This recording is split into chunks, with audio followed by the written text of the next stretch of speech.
Southside 457. Did you know that the Southside on Lamar is a National Historic Building? This building tells a story. I need a story to connect to with my heart.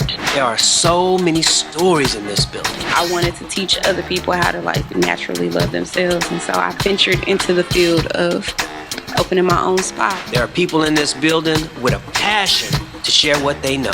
When I share my knowledge and my skills and my gift, I'm serving my purpose. Preachers, teachers, architects, attorneys, engineers, artists of all kinds in this building. What makes this place take to me and makes it exciting is the combination of so many different kinds of people. It's like a melting pot. It's like a melting pot. 15 years, I've never regretted being here at Southside. Welcome to the Southside 457 podcast. I'm your host, Walter Johnson Jr. Let's get it on. You can't miss the princess. Listen, Linda, listen. Southside 457. Welcome to the Southside 457 podcast. I'm your host, Walter Johnson Jr. And today we have a very special guest. This guy is not only a builder, a philanthropist, a great leader, a visionary. He's the owner of Matthew Southwest. He makes it possible for us to be here doing this podcast today. He took a bet on this side of the city when no one was making those kind of bets, and he's done it all over the world. Who is this guy? Welcome to the show, Jack Matthews. So, we're here today with Jack Matthews, the myth and the legend. So, Jack, like your intro, you came from Ontario, Canada. You worked in your family's business, construction business. Correct. And you were the president of the business, and you brought it from 69 million to 500 million. And then you started Matthew Southwest here in, because you wanted a United States presence. That's right. And then you also created EMEA for Europe, Middle East, and Africa. A lot of years later, yeah. Yeah. So you're here in Dallas.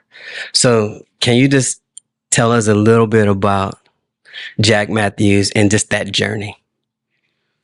Yeah, so I learned a lot in the family business. It was primarily construction, and we did construction right across Canada, and then we did a little bit of construction in the Middle East. So you got to understand some different things.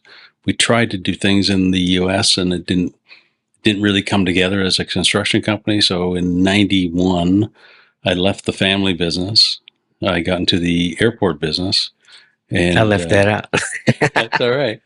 But in the airport business, we did things internationally, but it was really a company set up to do a long-term lease on Toronto International Airport, and known as Pearson.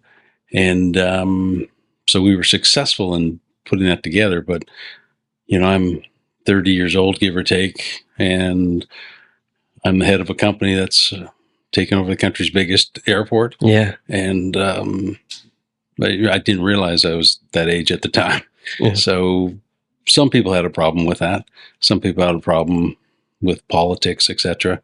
And when the new prime minister came in, John Chrétien, he did not like the idea of us leasing the airport. So eventually he got the lease torn up. And so I'm sitting in Canada. I've got skills I've learned in the family business. And it's when you've got a majority prime minister that doesn't enjoy your company, sometimes there's better places to go. Oh, man. So I'd started up a company in 88 for the family business in Dallas, and I was able to buy that outside the company. And so what was the name? You said, you say that again? You started something. What was the name of the in company? 1988, I started a company called Matthew Southwest. Okay. For, primarily the family and other investors. So in 94, I was able to buy that company. Yeah. And because I'd left the family company about 91. Yeah. So I was able to buy it and move my family here. But it was really a shell of a company. It had small amount of assets, wasn't doing a whole bunch. And that was that's how it all started. So coming from Canada to Dallas, Yeah. why Dallas out of every other place in the United States? So actually, I was given a job when I was still with the family company to find a place that was one flight away, that had a economy we believed in long term. The language had to be English, and the work ethic, morals, pretty close to the way it was done in Canada. So quickly, I started looking at the U.S. Came down to San Diego, South Florida, and Dallas, and so looked at Austin, looked at a bunch of other places, but in Texas it was Dallas, California it was San Diego, and then was South Florida, so Miami, Broward, up that area. So those were the last three, and at the time the economy in Dallas was in free fall effectively. It was 1987, 88. The banking was gone, the oil and gas was gone, the real estate was gone. So I said, "This is going to be a good economy long term. Yeah, that's your best bet." And so we set up a small company. The politics in Canada did not go as far left as it seemed they were going to go. So that little company here just sort of sat here till I was able to pick it up, whatever it was, 6 years later. you said that little company, which is now huge, It's still not a huge company in the way people look at companies, but but revenue is huge. not bad. It's not bad. So, what made you leave your family's company? Was it just you just wanted to just get your own individuality, or what was there something that happened, or? Yeah, something happened. Okay. It was family dynamics. So Gotcha. My father was about 65, married a 26-year-old girl, Oh wow. and he had to prove he was the virile Yeah. guy, and he started running a company that I'd spent a lot of time in, and just between the two of us, it didn't work too well. These are major projects. These are not just little storefront projects. So how did you get the courage to or just the the what's the word I'm looking for? Just I don't know. How'd you the confidence to run these major projects? Because to get a project like the airport, it's I mean, and to know that you can get all of those boxes checked. Yeah. Like where did you get the confidence for that? So I guess, the flip side of working in family company is if you're part of the family, you get a lot of, authority, ability to do things. Mhm. And so I was learning from, I don't know, I'd be in the backseat of my dad's car every Saturday, going to job sites, understanding the construction business. So in doing construction, we did very large projects. So dams, bridges, large condominiums, hotels. So from a construction standpoint, I understood the business. The trick was taking that information and knowledge, transferring it to where we were actually the developer. So buying the land, hiring the architects, etc. So I'd known it from a construction side, and the trick was I turned it to the development side. Okay. So let's come all the way back to Southside. Okay. Project. So when you came to Dallas and you got Southwest, Matthew Southwest, and you decided to build in the Southside area of Dallas, a lot of people weren't doing that at the time, and I know that capital was kind of hard to get and to just access from and if you didn't have the capital, you needed the capital. So how were you able to maneuver through those challenges and to get the capital to even build over here, because people weren't really taking risk at that time on this side of town? Yeah. So it's you think back at the time, a little bit of capital went a long way. Yeah. And it went even farther when you're south of 30. So we saw an opportunity here, and it didn't make sense to me at the time that I could buy land on this side of 30 for $1.50, and I take 10 steps north of 30, and that same land is $40. Wow. And it just didn't make sense to me. And so I spent enough time walking around and understand the whole Southside area. I was like, this is a, perfect situation that the locals don't look south of 30. So from a development perspective, there wasn't a competition to buy this. And did you face any adversities or anybody like? What I found out is as soon as you went south of 30, that the banks forgot how to phone you back. Oh, It was really you understood a racism at that point in time. It's like there's an economic side of it, yeah, and just physically doing the deal south of 30, people started to doubt you. yeah, People I'd done successful things with on the north side of 30 kind of disappeared.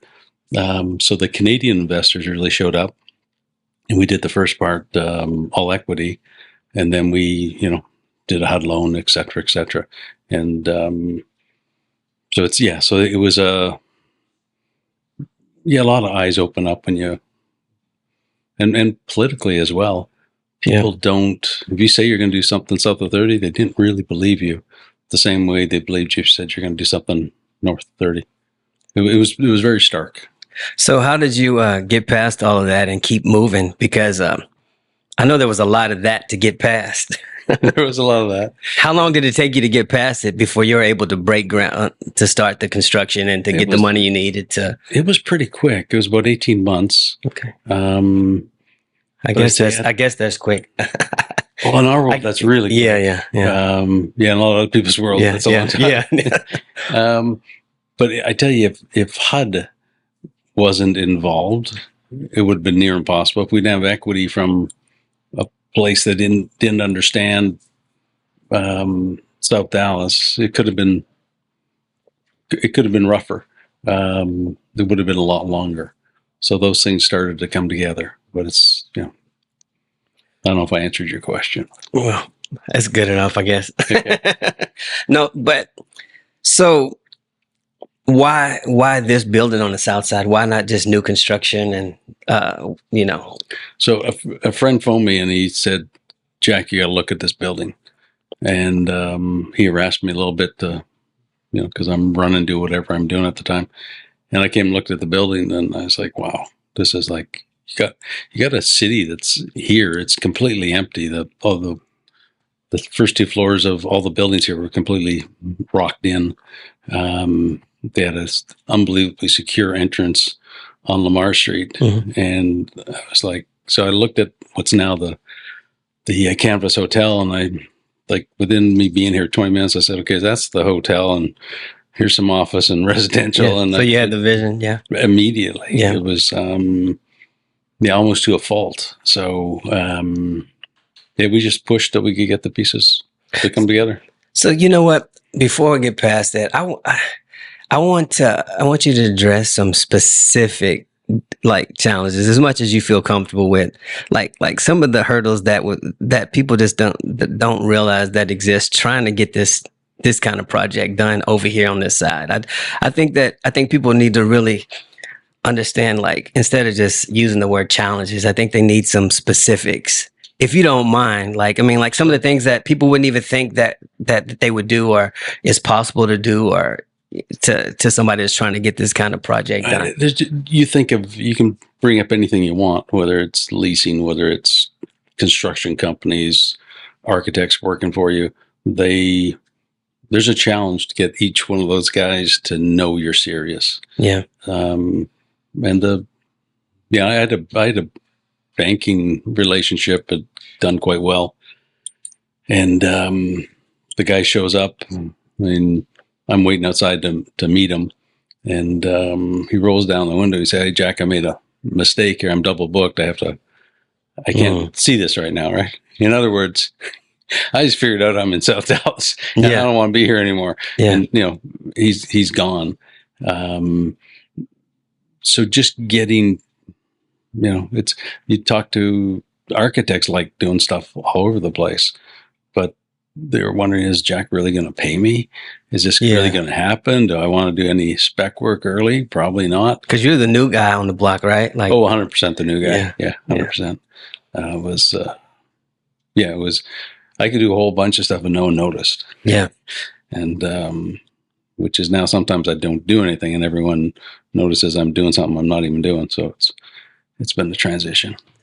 So how much time went into building this? And what was your initial vision for this area? Because, you said the hotel, this was the living quarters, and what was some of the other things that you visioned when you saw it immediately? Well, so I can see things that aren't done yet, but pretty much everything that's done so far is what we want to have happen. Like the whole Gillies complex, I just wanted to bring people here. Yeah. The reason we did the Alamo, so many years later, was to bring people here again. So people would come, experience the area, and find out it's incredibly safe. It's interesting. It's got old architecture mixed with some new. And so the whole drive was to bring people here now. So we've done a good job doing that. And we just have to finish what we started. I don't know if I answered your question again. But. No, that's good. So this area is like you used a lot of arts and a lot of artists to kind of help develop. What was your vision with the artists and how to use artists in your project? So when we first got here, you had a huge 1,000,001 square feet building, completely empty. There's 4 guys working in the building, just keeping it alive. Yeah. It was halls and halls and halls of just dead, empty shelving. There was nothing here. And the more you walked around it, it felt like there was nothing here. But at the same time, all those people, when you take them out of there, there's no real soul to what's going on. Yeah. So I always looked at areas that got, recreated, and the artists generally are a huge part of that. And if you don't have something, sustainable with the artists, you're kind of missing the deal. So I didn't want to bring in artists to price them out to kick them out later, which is a normal developer mindset. So we wanted a place that was going to stay that way, but I also wanted to invite everyone from the city here, not just this group or that group. And so that's so the artist part of that was huge. It was it brought life back in. It gave people a reason to come visit, and then they would explore, and then sometimes they lease a space and stay. Did you have a specific strategy that you were sticking to, or did you just have an idea? No, I was a little bit ignorant and not. So what was your strategy? The strategy was bring artists here. Bring artists here. And have them stay. Yeah. But what type of artists? Because we had different people help me do it at different times. Yeah. And at one point here, I had some really serious artists that gave nothing back to the community. Yeah. But I wanted, to me, Arthur Porter is kind of like a perfect tenant. Absolutely. He engages with the kids in the area, with adults in the area. He teaches. He's part of the community. So he's like the perfect artist. From Dallas Design & Dreams. So I thought there'd be a lot more. I'd hoped there'd be a lot more Arthurs, and we got different Arthurs in different ways, right? So it's, but that's what I really wanted, the interaction. So looking back, what do you see? Have you hit the mark? You never hit the mark, right? Like you're always trying to make it better. And the trick for us as a company is, you got a top 10 list you're getting done. And, sometimes things slip off that top 10. You got to, back up and go again. And so internally we've just said, we got to spend more attention and time as to what's going on in this building. So we're reinvigorated, but you get, it works for a while. You get comfortable, you start doing other things, and you got to look around right behind you and say, oh, okay, we got some stuff happening we don't need to have happen. We got to fix this up. So it's a reoccurring rebirth many times. So. Okay, so how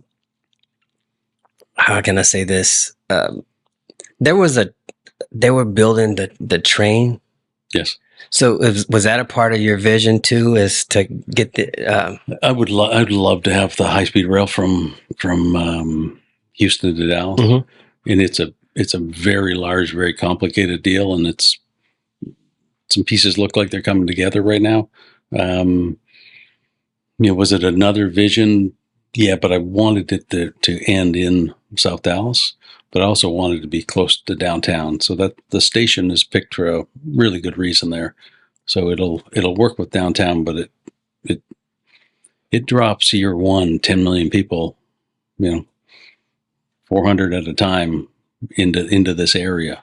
So it's a huge generator of people, excitement, and those people fill restaurants and bars and hotels. And where would that train be located around? Right, if Alamo Draft House, about 300 yards to the west. Okay. So we're in Texas now. Okay. Let's fly to Europe. What do you have going over in Europe? We're working on some stuff in Switzerland and France and in London. Switzerland that's not cheap. That's not. I've been to Geneva. Okay. It's one of the most expensive places I've been in the world. So how do you get things done over there? We're trying to put a partnership together right now, so we're working on that. It's so we're physically not doing anything, but we're working on stuff there. And it's all about good people. So do we need to go to Middle East? We can do that. Okay, let's go to Dubai. Let's go to Dubai. So in Dubai, we set up about 11 years ago, and again, it started with good people. So I was having dinner with most of our group in Dubai. We have about 30 people in the office in Dubai. And there was about 20 at the dinner, and they were from 12 different countries. And to me, it was like, that's a pretty cool deal, because you got all these different backgrounds all working to make really good stuff happening. And the most exciting thing for me, when I walk through the airport in Dubai, they have 5 advertisements for real estate. Their countryside of, come see this, come see that. And we were on 2 of the 5 posters that the government put up there. Yeah. So I was like, okay, I think our guys are doing pretty good here. Your company? Yeah. Okay, right on. So what type of buildings were you?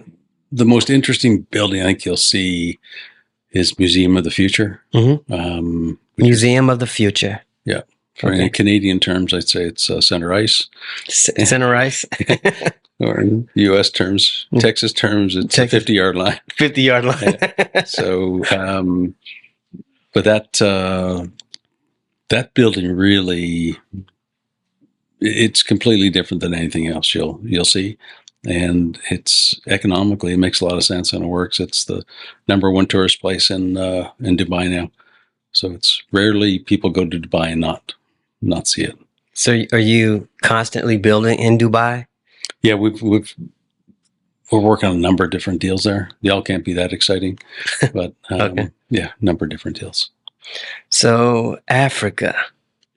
So, and what parts of Africa? So we're not busy in Africa at all Yet. Or we used to have a company in Cairo. And it was purely construction project management company. Yeah, but that's been gone a long time now.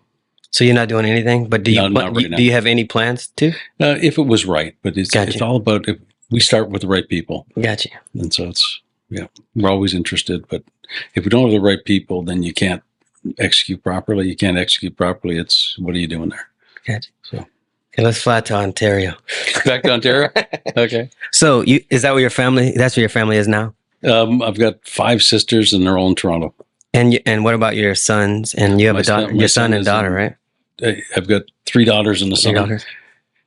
So my son is in Vancouver, so he heads up a deal with the Squamish Nation, and that's pretty exciting stuff. Is it part of your company? Yeah. Okay. Yeah. So, and it's, but again, he's got a group of people there that know how to do things properly, and so we're going to 2 very large deals. One's 80-acre piece on the ocean, and it'll be everything from hotel, residential, retail, office, and it's maybe one of the prettiest places in the world. And he's also working on a very large subdivision there that should happen. And your three daughters, Got or two daughters in Denver, Okay. and one teaches Montessori, and the other has 3 children, and that's her job's more full time than mine. And then I've got a daughter here with 2 kids. She moved from New York about 7 Is that months the ago. artist? Yes, it is. Yeah. So what type of art does she do? She does. She paints, but she also does big dream catchers. She does all sorts of medium. So, Gotcha. but that's painting and the dream catchers. Yeah. Would you like your son is in the business? Did you have in mind for your daughters to be in the business as well, and they just I'd be happy if they will, and that'll be their decision. Yeah. I don't push anyone to do. I got you. Anything. Yeah. I try not to. So with all these major projects going on, millions of dollars, and some of them are billions of dollars, when you're reaching when you're coming into these things and you're facing these walls, how does Jack deal with certain kind of challenges? I mean, like that are like, I don't know what those challenges are, but like, again, I know that they exist. When you're trying to build anything, there's always some kind of something or hurdle to get over. Can you explain one of those hurdles in one of these major projects that you recognize as a hurdle in the middle of the project and you found a way to get over it? Yeah, so that happens like almost every day. So no, and it's because if there were no problems, then everyone would be doing it, and there would be you wouldn't need to do it. Yeah. So when we started in the Middle East, I had 2 guys that were incredibly capable of doing very large deals, both independently, put them together, and so we suffered through a little time of no one knows really what we can do. We don't have a track record there. So you take on small deals that you can get done. But what we brought there is we brought just a high level of quality. And so over time, people say, hey, if we want this done right, we know those guys will deliver the quality. And that reputation speaks for itself. It just takes a long time to happen. So as a result, we don't advertise. We don't use business development too much and all that sort of thing. It kind of comes together because the reputation starts speaking for itself. That's most deals have come to us that way.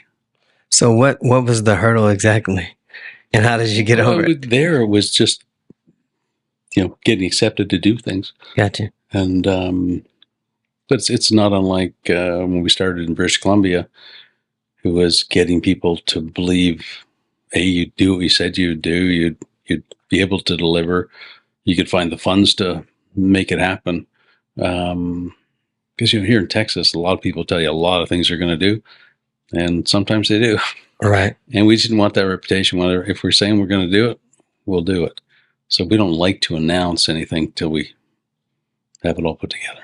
So during COVID, how did that affect what you were doing around the world? And did it cost you a lot of money, or was it? Go ahead. The funny thing on COVID was our office almost worked like COVID times because my guys are all traveling. Yeah. They're going all over the place. We're communicating by phone primarily, so we got more Zoom calls now. So it wasn't.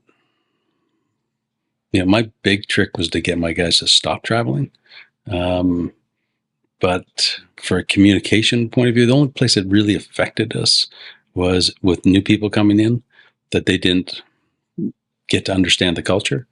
So that was the biggest effect. But we kind of act right now the same way before, during, and after COVID. So we have offices. And sometimes we use those offices. Yeah.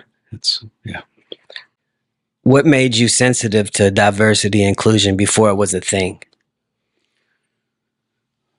So my first memories of bringing my kids to school. So I lived in Mississauga, Ontario, Canada. I brought my kids to school when they were young, and there was no, it wasn't half white, a third black, whatever. It was a mix of the entire world in that class. And it was just felt right. I moved to Dallas and I found out there's an Hispanic side, there's a black side, there's a white side, there's a place just gays are allowed, etc. And I was like, whoa, this is kind of weird. So it was more the Canadian influence of growing up in a place that was just really mixed up culturally and backgrounds, etc. So coming here, Southside is really, I didn't want it to be any one thing. I wanted everyone who felt comfortable being here to be here. And so that was, it was just internal. It's just. So there's not a whole lot of racism in Ontario or that part? There's racism everywhere. Yeah. But when your kids are going to school in such a mixed thing, I got to believe it's a positive. So if people here living that they're all mixed together, I got to believe it's a positive. So when we built the Galbraith, my whole thing was same parking lot, same elevators, but most importantly, the same school, because those kids are going to mix and understand and not be, a lot of racism is that they're afraid, right? Yeah. They're afraid of something they don't know. So it's internal, but, I find it up until the Trump era, it was getting better and better. Well, I'll tell you this, what you've done with the Southside, it's some of everybody getting on those elevators. Yeah. From all walks of life, from different cultures and languages. And yeah, I love it. Absolutely. Yeah, I mean, So I was talking to you downstairs in your office a couple years ago or something. I think it was like that. Yeah. And I know that you're in business to make money, but I was talking to you about something. You're like, this is not about the money. Yeah. So what's your heart behind what it is that you do? If some of these things are not about the money, like what are they about? So I can go back, 15 years or so, and we looked at a deal and it was very profitable for us, and it was a government related deal. And we said, it doesn't make sense that I can do this deal with the government or do a deal privately, and privately I'll make half as much. And so we brought in a charitable partner, call it. And at the time, my guys were looking at me sideways saying, what are you doing, Jack? Yeah. But it proved out. So we invested in something we understood. We gave the charity a nice return. So they didn't have to raise so much money. And then we did it again and again. And the same guys who were doubting that are now the biggest backers of it, because they're proud of being able to help these groups and do things. So we partner with people we believe in what they're doing. So Family Gateway was one of the first big successes. It makes a huge difference to them what we're able to deliver, and down the road it'll even make more, because I'll actually end up owning the 300 units we have in Hutchins. So it was some things are about the money, because you got to stay open. I get it. You got returns for your investors and all that sort of stuff. And sometimes when we do well with investors, we'll say, hey, we're going to take this amount and put it away for charitable stuff. We don't force them to join us, but we encourage it. If they'll generally, the partners I have generally will say, okay, we'll do something there. But it's a way of going through the world. And I always had a problem with, these really rich old guys dying, and everyone in the family's hoping them to die because they're going to get their cash, and you watch this nonsense happen and fights in the family and all that stuff. I just like that shouldn't be what life's about. Yeah. So I'm not going to let you off the hook on this one. So why, personally, why? because I think it's silly Yeah. that, like, okay, make your money to feed your family, put them through school, make your money to feel secure in the world, get your house paid off, all that sort of stuff. But at a certain point in time, an extra, dollar in the bank doesn't do anything. Yeah. So we keep our money working, but we're not driven. We're driven. So making money is kind of a contest sometimes too. Yeah. Like it's, and so I understand that and the competitive side of that. And, not doing a stupid deal is a contest as well. Yeah. So you got to buy right. And so I understand all of that business side of it, but at the same time, That's obvious. no, but you can be generous in the sense of the way you set a partnership. So I love partnerships that, I'll lend money into a deal and then the guy can make 50% of the upside. And if he does well, you'll keep on lending money. If he doesn't take it seriously or doesn't treat people right, then you back away, right? But so we have a lot of those partnerships. Yeah. One guy sitting in this room right now, that's one of them. So but it works. Yeah. So they got to do the right thing. And you really leave them alone. Like you don't, or you lend the expertise where they need it. Yeah. So legacy. Okay. Like, what is it that, like, what do you want your legacy to be? See, like if mentally I'm still like 36. Yeah. So I'm not thinking about legacy. Okay. Sorry. That's okay. Yeah. No, so, but like, what is it that you want people to know you by? You know what? Did good things, treat people right. That's it. And me, just our interactions and just the conversations that we've had over the couple years or so, like, that's what I would say about you. Which is what you just said. I was okay. He treats people right, like, because I mean you open up your calendar. Every time that I've reached out to you and tried to talk to you, you've always called. You got to call Trina and get her to get you on my calendar and set it up. But you would always, you've always taken, and I think that's respectable because I know you're busy. It gets tough sometimes. It's they work me a little harder than I ask for sometimes. So here's a bunch of questions that people want answered about. Okay. like some of the other projects that you have going on in the city right now, like with the what is this behind? Well, you got the convention center coming. Yep. You got this project behind Cadiz. What is that called? The Commons area. Oh, sorry, the water commons. The water commons. Yeah. Can you explain about that? And so the water commons is one of those the deals that started with my ignorance as well, in the sense I was working with some architects, etc., to look at planning the land, and it's got a beautiful piece of water on it. It's the city sump system. So basically, water sits in there, and if a storm's coming, the city pushes all that water into the river, so it leaves before the storm starts. And so I was looking at it, and none of the plans we had respected that water in my mind. And I said, like, why can't we put a beach there? And everyone's like, are you freaking crazy? Well, why?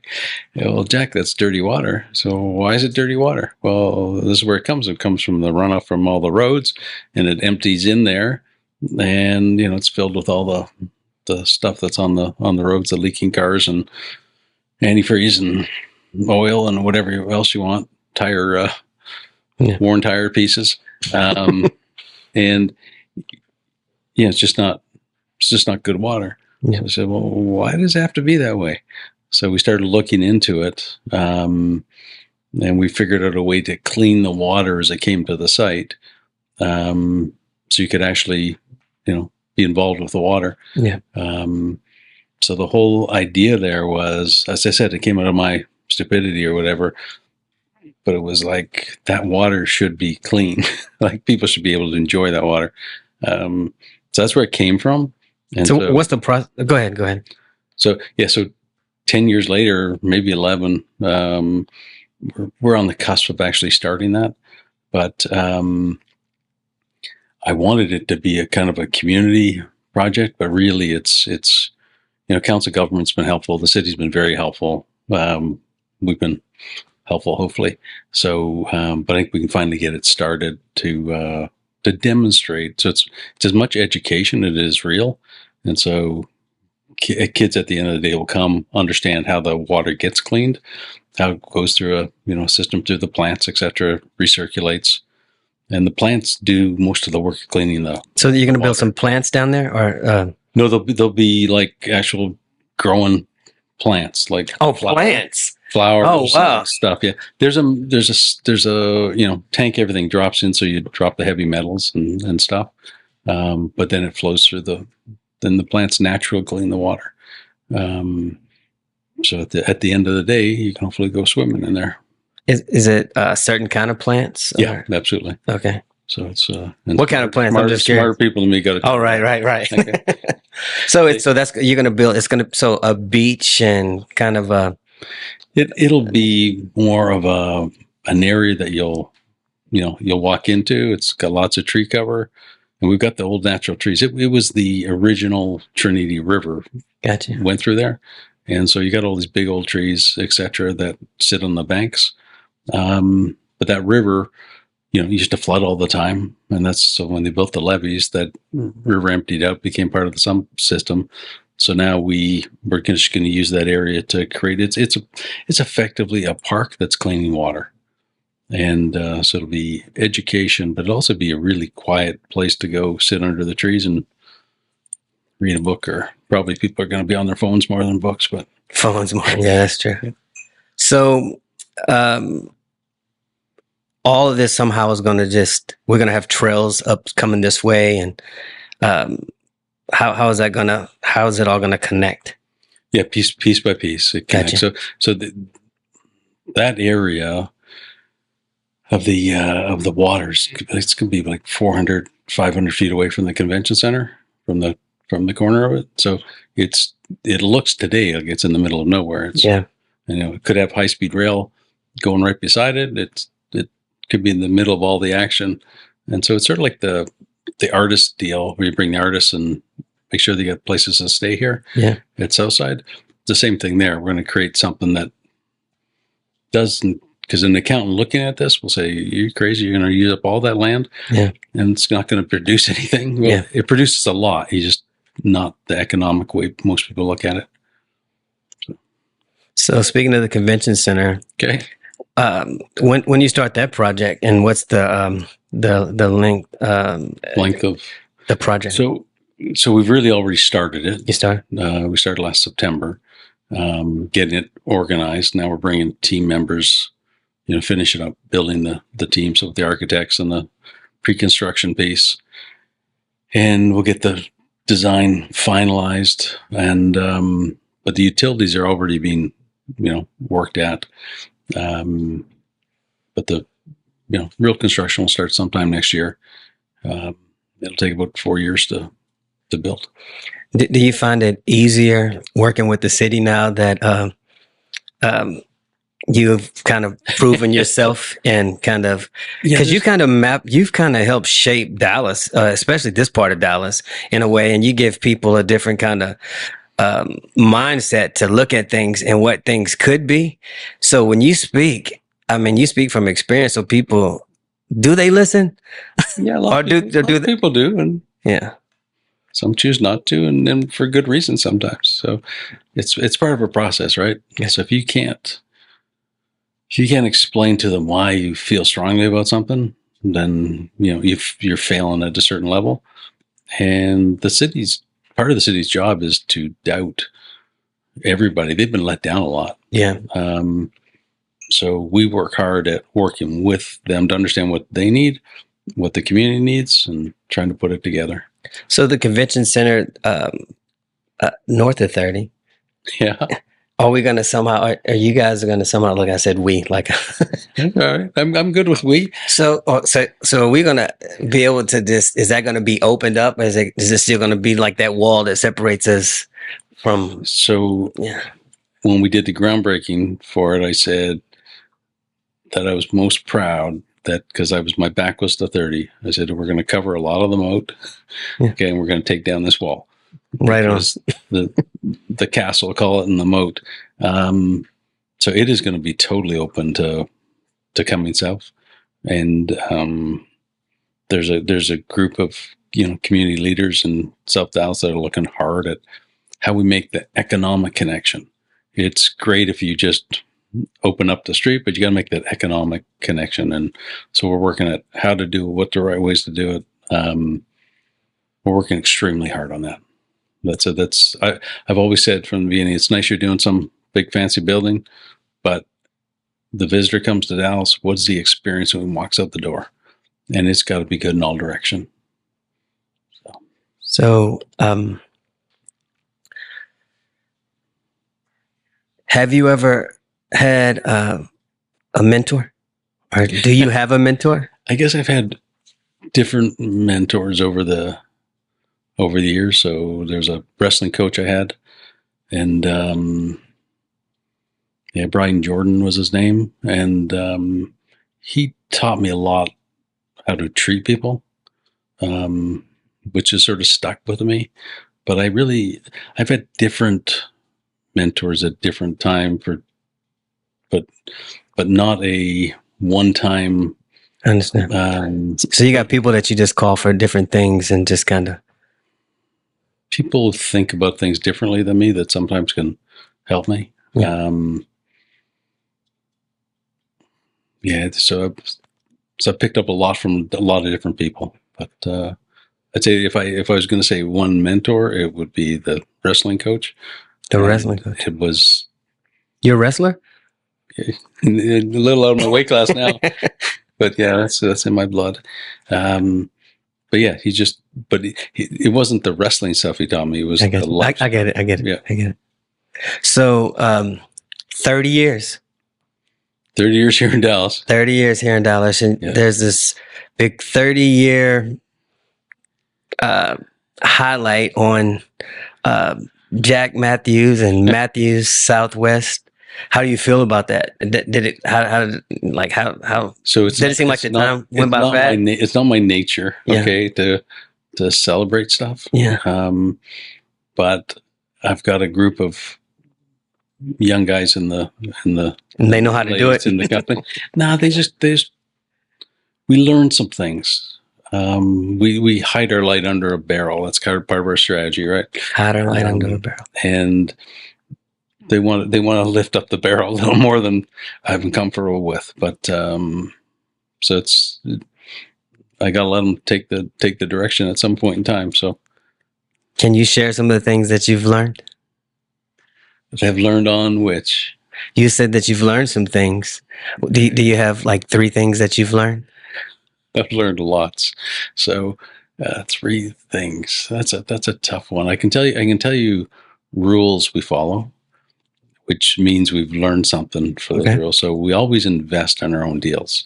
Invest in your own deals. And what that really means is, like an institution, they want to do whatever it is, and they'll give you 100% of the money to get it done, pay it to get it done. Then you hand to them, and I say, well, if I'm not invested, if I can only just make money, I don't think about it as well as if I've invested money beside them.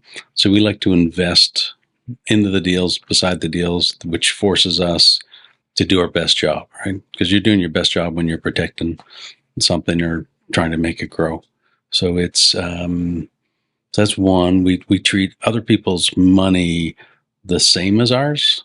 So I don't set up a deal where, I put in 5% into the deal and I make a 6% fee or something, right? We don't do that. So we only take profitable fees, when the investment is already paid out and a return on the investment. Things like that just may sound. It all leads to everyone being on the same page, the same getting the same thing done, having the same incentives for the right things to happen. So that's where the Gotcha. So, Southside 457. yeah. You remember how the name came Yeah, about? I do remember that. Sure. It's just the number of units here. Yeah. So So he came up. He was telling me when we were talking. He was saying 457 units when they first opened the building, and I was like, "That's the name of the podcast." that's it. I told you I was talking to you. Play hockey. Yes. You already know where this is going on. So, I'm afraid where it's going. Yeah. Jay Stewart from Gillies, Yeah. Dallas. He told this story about you on the podcast, about how you guys met and how he was brought on to your team and to be the general manager, the general manager of Gillies. Yeah. He said that you guys he was managing a hockey center. Yes. That hockey center was it in Dallas? It was in Denton. In Denton, and he said that you were playing with sons. With my son, yeah. And then and your son's a goalie. Correct. So I guess somebody roughed up the goalie That is true. Yes. and you skated over there and dealt with that dude and he had to put you in the box. So I'm telling, okay, hold on. Okay. I'm going to stop. I want you to tell me how to tell the story. Tell your story. Yeah. Yeah. No, it's a, the guy who's probably like 6'4", 6'5", Yeah. big guy. Ran the goalie who happened to be my 15-year-old son. And 15-year-old son. Okay. yeah, so he was playing in the men's league, which Okay. was a good idea up until that very moment. And I kind of saw red, and the next thing I know, the guy's laying on the ground, and I'm thrown out of the league. But Jay, that's that wrestling background. yeah, it was a mixture of wrestling and something else. hockey. So, Okay. yeah, my son was mad at me because he wasn't hurt. Yeah. I thought he was hurt. He wasn't. He's like, I can take care of myself. Don't need this nonsense. But Jay's job was to kick me out of the rink for life. Yeah. And so I have this meeting with him where he kicks me out of the rink for unnecessary violence.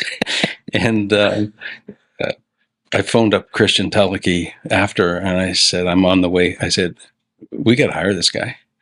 Just like, why? Like, just tell me, sorry. So you got kicked out and you want to hire him? I said, yeah, the way he kicked me out was he did it so well.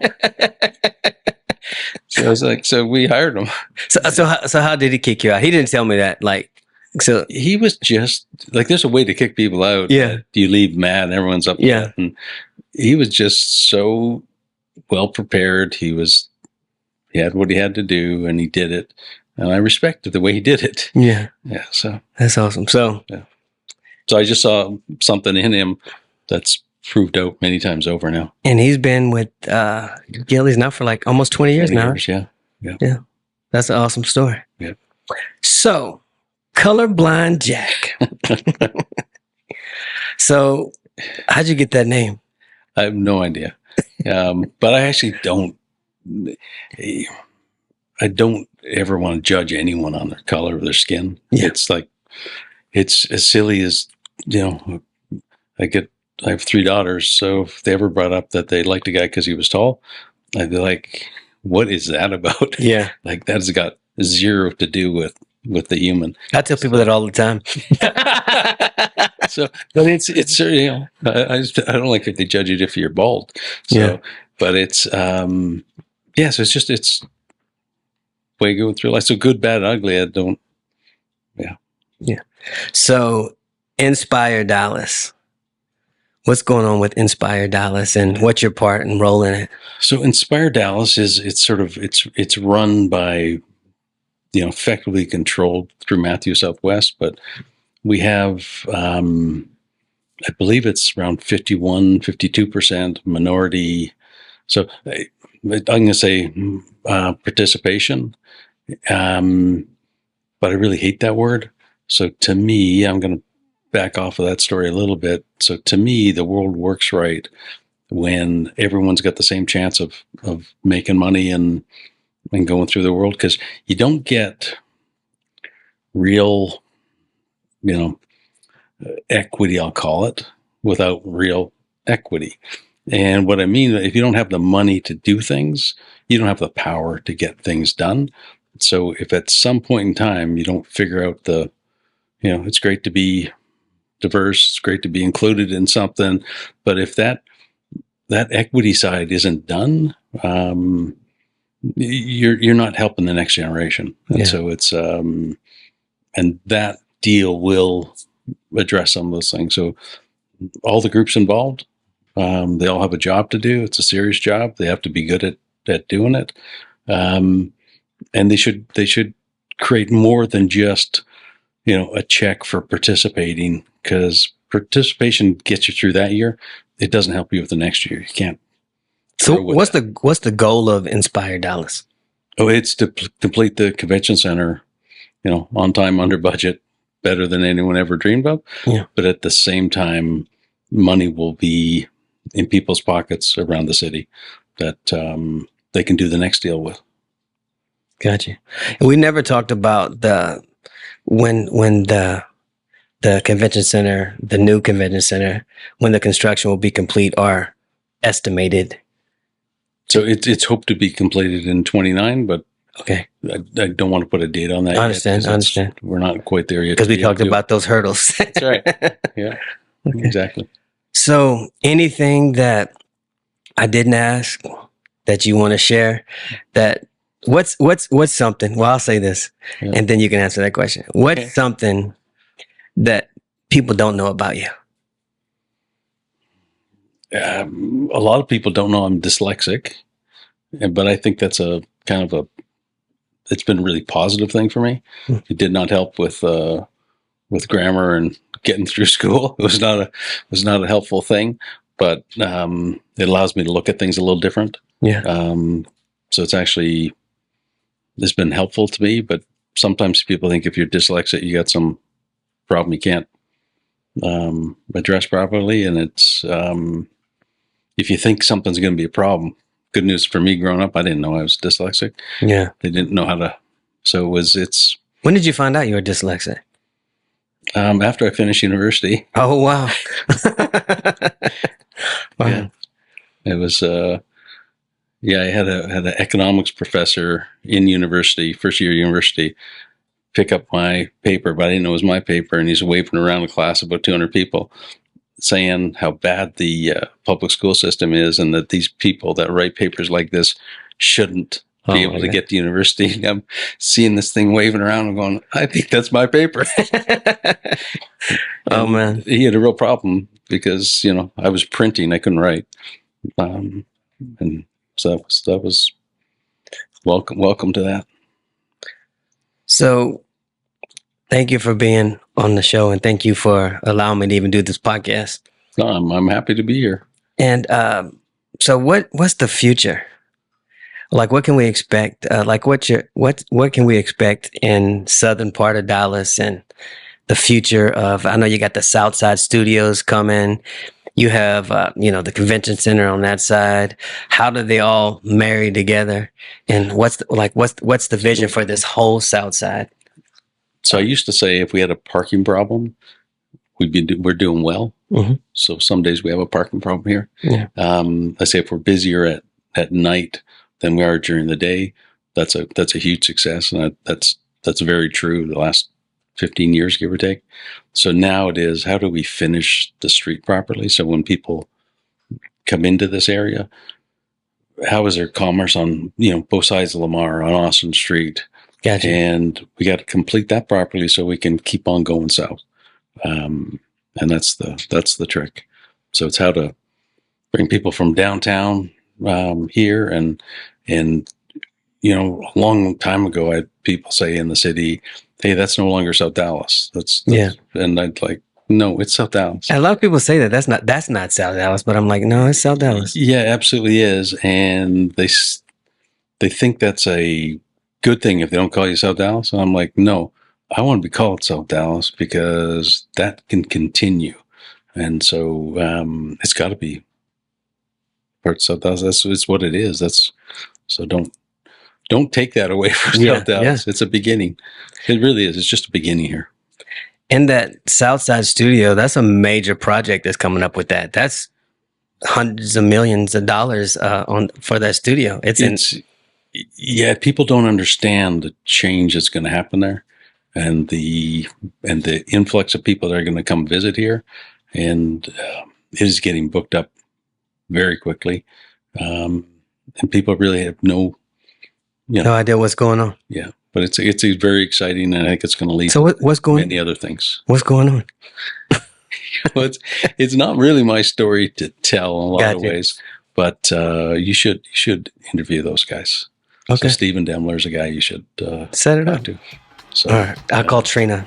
Okay. Okay. Yeah. Stephen Demler. Okay. No. Okay. Well, thank you, Jack. Thanks for having me. I appreciate you. All good. Thank you for listening to the Southside 457 podcast. I'm your host, Walter Johnson Jr. Until next time, peace. Southside 457.